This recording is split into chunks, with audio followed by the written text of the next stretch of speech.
So, ang gagawin natin ngayon guys is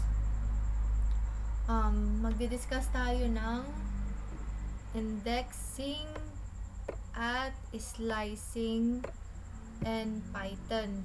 So, ang ginawa ko is nag-type ako dito ng word, then ang value niya na hi pogi, then ito ang numbering niya sa indexing, nag-comment ako, then ito dito sa slicing. Ang slicing guys, pag magka-count ka is dito positive, then dito is negative. Hindi na ako naglagay so for example, magka-count tayo dito ng negative 1 hanggang negative 4 na yan. Okay, negative 1, negative 2, negative 3, then negative 4. So, una, kung introduce ang indexing.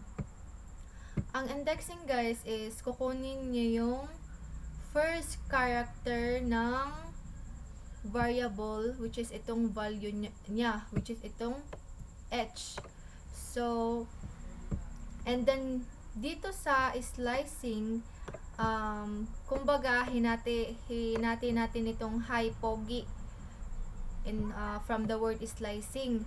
So, ang ginawa ko is nagprint ako dito ng first two characters, which is kukunin niya yung first two characters ng variable, which is itong hi. Then, kasunod, nagprint ako dito ng last 4 characters, which is i-print niya yung itong pogi, which is yung last character niya sa variable. So, i-try natin i-run.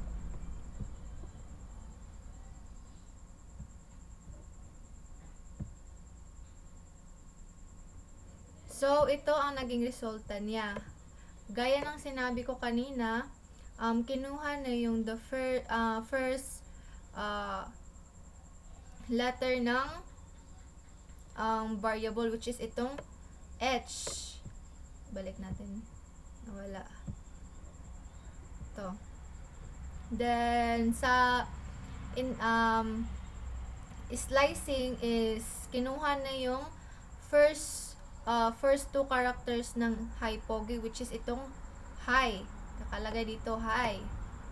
Then, itong last, kinuha na yung last 4 characters na pogi, which is yung kanina. Wala ulit. Itong pogi na.